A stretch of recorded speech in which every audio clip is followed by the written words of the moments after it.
আমরা বর্তমান সময়ে যে যুদ্ধটা দেখতেছি, ইসরায়েল তথা ইরান, এই যুদ্ধের ভিতর দিয়ে একটা কথা মনে পড়ে গেল যে আমি দেখেছি কিয়ামতের আলামত, যে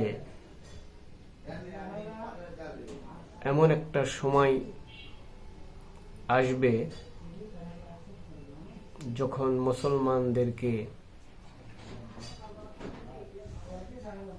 হত্যা করা হবে,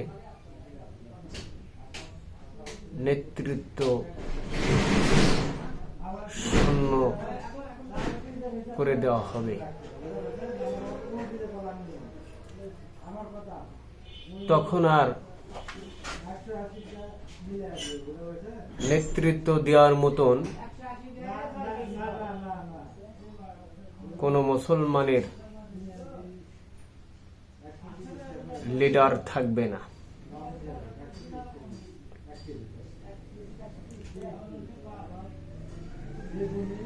তখন যে কাজটা হবে, কিয়ামতের আলামতে এই জিনিস প্রমাণিত হয় যে ইমাম মেহেদীর আগমন ঘটবে। হয়তো সেই দিন আর বেশি দূর নয়, হয়তো সেই দিন অচিরেই দেখা যাবে। গোটা বিশ্বের যতগুলো মুসলমান রাষ্ট্র রয়েছে, এখন মুসলমানের রাষ্ট্রতে নেতৃত্ব শূন্য হয়ে গেছে। যারা নেতৃত্ব দিচ্ছেন বা শাসন করছে, এরা ইহুদি তথা খ্রিস্টান।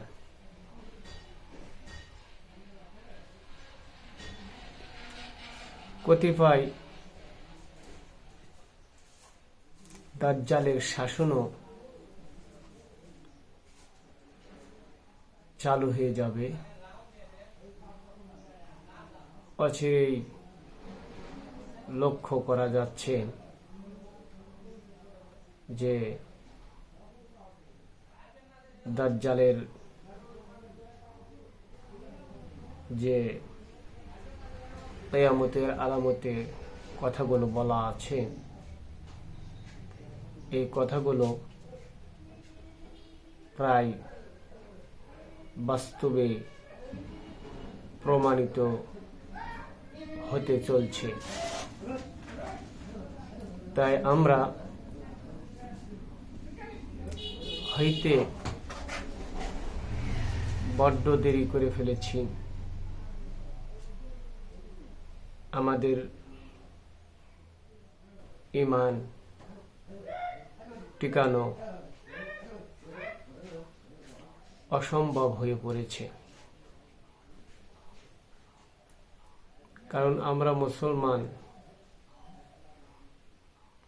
আমরা সব জায়গায়, সব স্থানে যেতে পারি না, অ্যাটেন্ড হতে পারি না। আমরা সীমা লঙ্ঘন করতে পারি না। সীমা লঙ্ঘনকারী আল্লাহ তাআলার দুশমন। যারা মুসলমান, যাদের ঈমান আছে, ইমানের জোশ আছে, তারা সীমা লঙ্ঘন করতে পারে না। ইচ্ছা করলেও সেই জায়গায় তার মন দেওয়াল হয়ে যায়। বর্তমান সময়ে আমরা বাংলাদেশে অবস্থান করছি। এই বাংলাদেশ থেকে আমাদের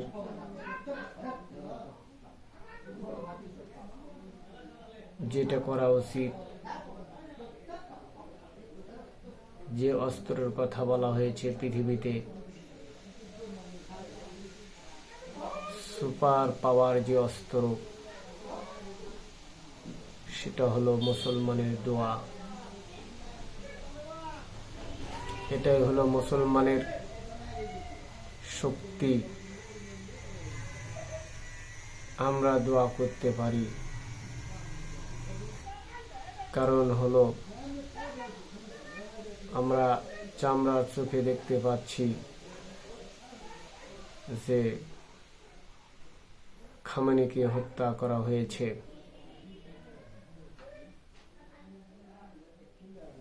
শহীদি মর্যাদা সে লাভ করেছে। এতে লাভ ইরানের না ইসরায়েলের না আমেরিকান, কাদের লাভ? বাহ্যিক দৃষ্টিকে আমরা দেখতেছি যে ইহুদিরা আনন্দ করছে, খ্রিস্টানরা আনন্দ করছে। দুঃখের বিষয় হলো ওদের আনন্দ এই পর্যন্ত শেষ, দুনিয়া পর্যন্ত শেষ। তারা তো জান্নাত পাবেই না, তারা দুজকবাসী। এরা দুনিয়াতে আনন্দ ভোগ করছে। আল্লাহ তাআলা তাদেরকে সুযোগ দিয়েছেন, হয়তো তারা করতেছে, কিন্তু পক্ষান্তরে আল্লাহ তাআলা বলেছেন কিয়ামত হবে, হাসর হবে, জান্নাত জাহান্নাম আছে, সেখানে দেওয়া হবে। হাদিসের মতে যারা শহীদ হয় তারা জান্নাতের মেহমান হয়। তাহলে সে দুনিয়াতেও রাজত্ব করলেন এবং পরকালেও সর্বোৎকৃষ্ট জায়গা, যার নাম জান্নাত, যা পৃথিবীর সমস্ত সম্পদ দিয়ে কিনা যায় না, সেটা সে পেয়েছে।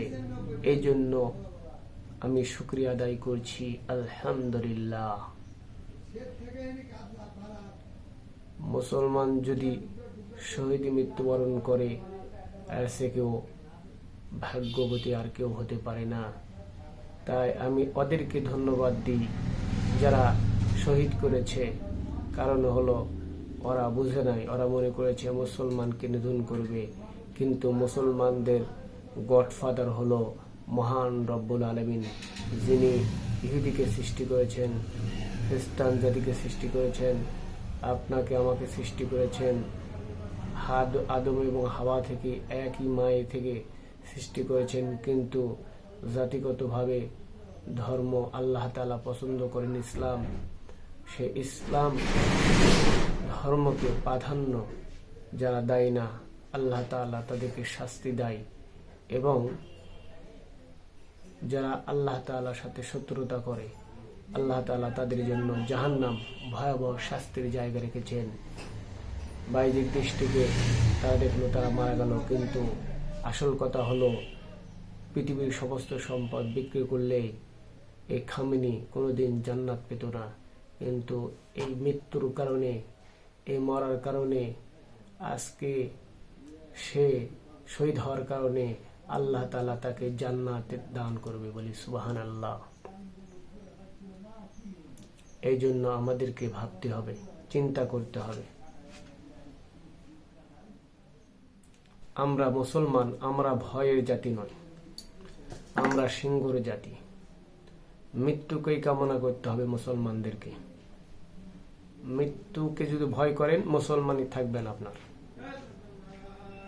যেহেতু ওই যে ডোনাল্ড ট্রাম্প আছে না, নাম শুনেছেন তো? ওর ক্ষমতা কয়দিন কোন তো? এই 5 বছরে, এরপরে যদি লোকে ভোট দেয়, হলো না হলে ক্ষমতা নেই, ওর হুকুমও শেষ। কিন্তু যে আল্লাহ সৃষ্টি করেছেন, ওই ডোনাল্ড ট্রাম্প হওয়ার আগে আল্লাহ ছিল, এখন আছে, ডোনাল্ড মৃত্যুবরণ করবে, তারপরও থাকবে। দেখা যাবে হাসরের ময়দানে কে ভালো কে মন্দ, তখন বুঝে নেবেন। ভাইয়ের আমার, বন্ধুরা আমার, ওই নেতানিয়াহুর নাম শুনেছেন না?